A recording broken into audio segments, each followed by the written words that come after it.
สบายดีเมื่อทุกคนเนาะทาง FC เก่าและ FC ใหม่เมื่อนี้เขาก็ได้มาเลาะตอนกตามแคมป่าละแคมป่าแคมกลางไห้กลางนาตอนกเขาอยากมีนกเลาะเมื่อนี้เลาะเป็นยังไงว่ามันจิมานบ่ เป็นแค่แต่ละเทื่อไปบ่ว่าสิได้คือเก่าบ่ถ้ามันไปแต่ละเทื่อได้ซ้ำที่เราได้ผ่านมาก็โอเคแหละเลาะไปพุ่นละขึ้นแคมภูพุ่นละไปเลาะไปละนั่งเป็นจุดไปพุ่นเอาเนาะติดตามมึงเนาะว่าจะเป็นยังไงมื้อนี้ว่าสิมานบ่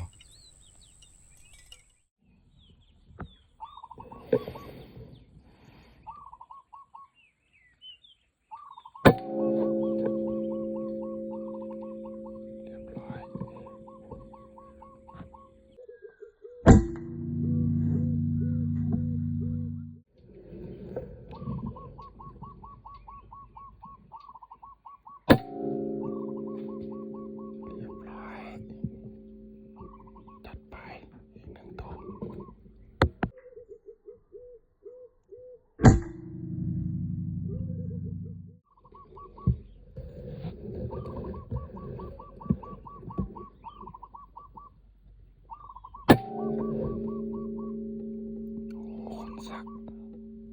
บ่ตกใส่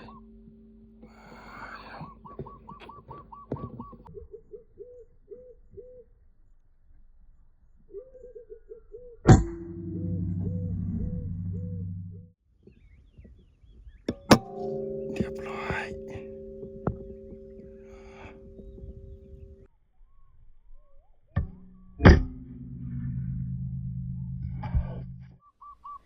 เมื่อกี้นี่เขายิงอยู่ขนาดตัวอยู่คนละไกลเติบพอดีมัวพอดีเห็นซูมดู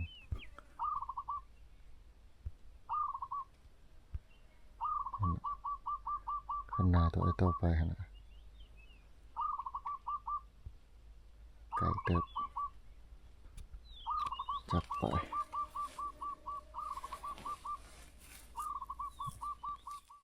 มาเนาะมานี่ง่ายบนใหม่ละบนเก่าบัวใบบนเก่านกปอยเขาได้ยิงนกแต่3 บาท 4 บาทมาง่ายกว่าพี่ละบาทเม็ดซุ่มยิงอยู่พี่ละ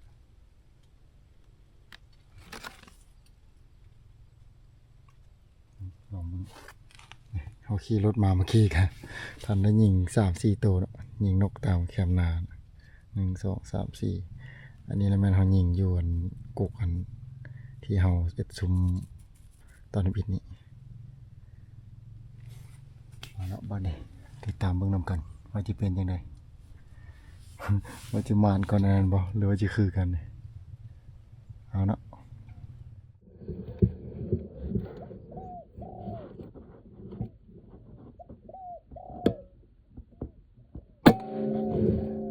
เรียบร้อยจัดไป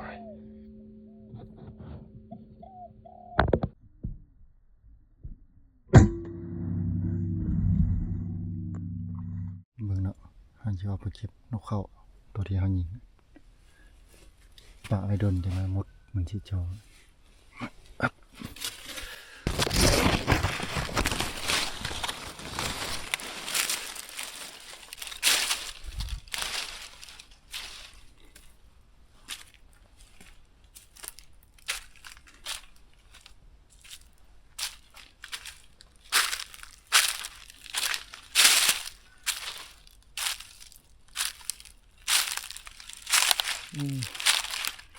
เดี๋ยวเนาะ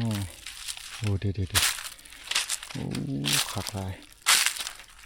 มีตัวใหญ่ก็ตัวขักสุดหมดจอละสุด เข้าตู้นกเข้าตู้เอาละติดตามตอนต่อไปว่าจะได้อีกบ่ว่าจะมีแต้มต่อไปอีกบ่นกเข้าตู้นี่เนาะติดตามกันบ้างเนาะ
เมื่อกี้เขาจะได้พลาดสิยิงไปประมาณ38 เมตรโอ้ยแล้วเนี่ยคือว่าดีเนกะให้มันถึกแถวเนียงแถวคอมันนี่สิเดยิงสะคามหัวปุดเลย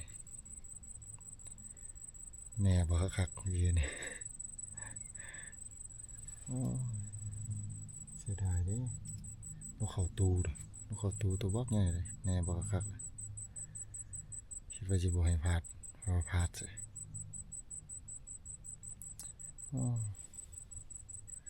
มึงเนาะติดตามกันมึง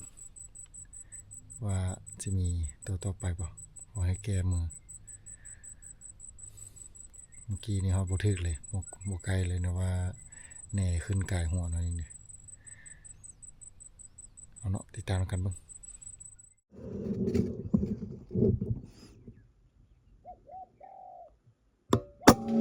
เรียบร้อยจัดไปอีกตัว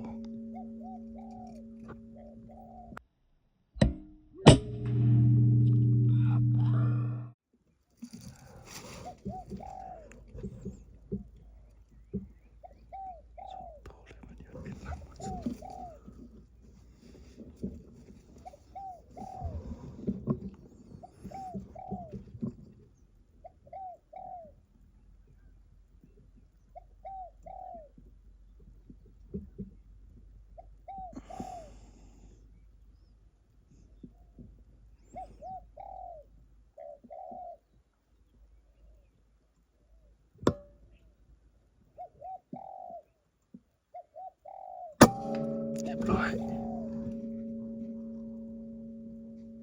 ตกละ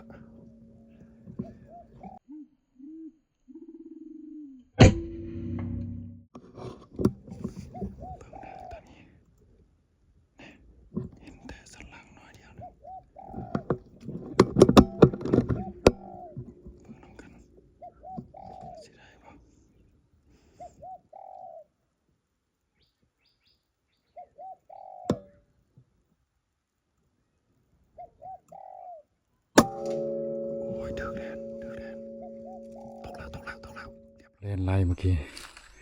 ตัวที่เขายิงเมื่อกี้เลยแหละตกลงมาตัวนี้มันตัวทำอิฐนะ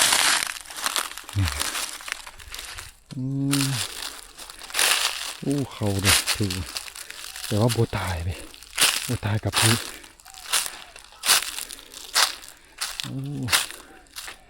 มันมีจับไปหลายตัวเติมละ3-4 ตัวอ๋อไก่พอจะเห็นหนึ่งพอจะเห็นหลังน้อยเดียวนึงผมหาชีเลาะเก็บนกก่อน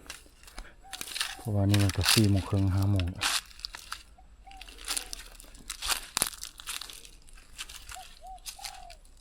มีนกซาดตัวนึงเนาะตกลงแถวนี้ มึงเด้อหันจีซอบมึงก่อนนี่เด้อนกสาด ค้างอยู่ถึงมันเมื่อกี้นี่มันค้างอยู่ยันถึงเขายักลงมาค้างอยู่นี่อีกนี่ก็เลย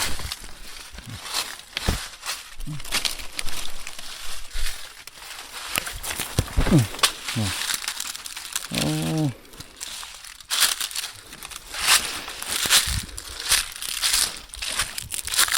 ว่าโอเคแล้วมือนี้3 ตัวเลยอ่ะนี่อีกตัวนึงนกเขา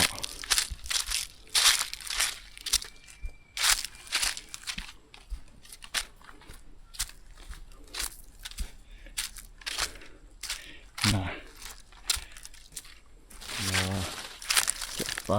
มันนี้นกเขาตัว4 ตัวเลยมันเนี่ยคักหลายไปจัดไปมานอีกแล้วมื้อนี้เราได้ลาบแล้วมื้อนี้สิได้ลาบกินแรงเลยมื้อนี้คักสุดเลยโอ้มาเนาะมื้อนี้เอาสิออกกลับกันย่างลงไปหารถก่อนโอ้เมื่อกี้เสียดายเด้บินมาจับอยู่นี่จับอยู่ตัวนี้แหละหางกำลังสิยิงแล้วยิงบ่ทันบินออกไปก่อนโอ้ยมันให้กระไร5 ตัวพอมันจับอยู่ทางเจนี่จับดูงานี่มันแบบแป้นๆเลยแม่มันบ่มีอะไรตันเลยแบบยิงง่ายนะโอ้คือว่าสิเรียบร้อยแล้วโอ้ยนกเขาสว่างยังห้องเอาละบัดนี้เอาทีนี้ย่างลงไปก่อนย่างลงไปหาแล้วก่อนจะอยู่นับมึงเนาะผลงานเขาอันนี้จะเป็นยังไงมันจะได้จากตัวแท้ตาที่เขาเข้านี่ประมาณต้อง10 ตัว11 ตัวนี่บอกคันจิวบุพิษนะเอาออกไปก่อนบัดนี้นี่เนาะสรุปผลงานเขา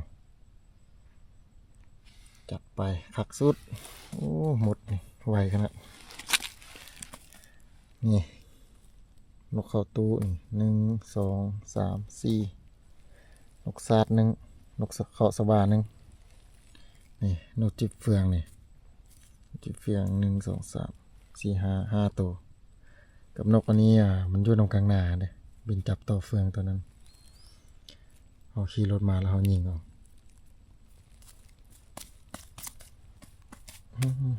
หมดหลายขนาดโอ้ตัวทำอิฐก็คิดว่าสิบ่ได้คือว่าสิได้แต่ตัวเดียวตัวทำอิฐน่ะมายิงตัวทำอิฐแล้วว่ามิดเลยแล้วว่าโบเห็นเข้าเลยเรากำลังสิไปหางเครื่องกำลังสิไปจับเอาตูแล้วกำลังสิกลับแล้วว่านั่นเดี๋ยวว่าจะอยู่แล้วบินมาจับแล้วบินมา3-4 ตัวยิงเอาเท่าละตัวเอาไข่จะว่าได้เนาะ พอได้ลาบพอได้อาหารแรงนะเอาบัดนี้สิได้เอากลับก่อนผู้ใดที่ว่าเข้ามาใหม่เนาะก็ฝากกดไลค์กดแชร์กดติดตามหน่อยเด้อซองของเราที่ว่ากำลังเฮ็ดใหม่ซองเฮ็ดใหม่เนาะผู้ติดตามก็หาเขาได้แต่600 ปลายเนาะผู้ใดที่ว่าเข้ามาใหม่ก็ฝากเลยเด้อกดติดตามซองเราได้เพื่อจะได้เฮ็ดคลิปต่อๆไปเนาะเอาขอบใจ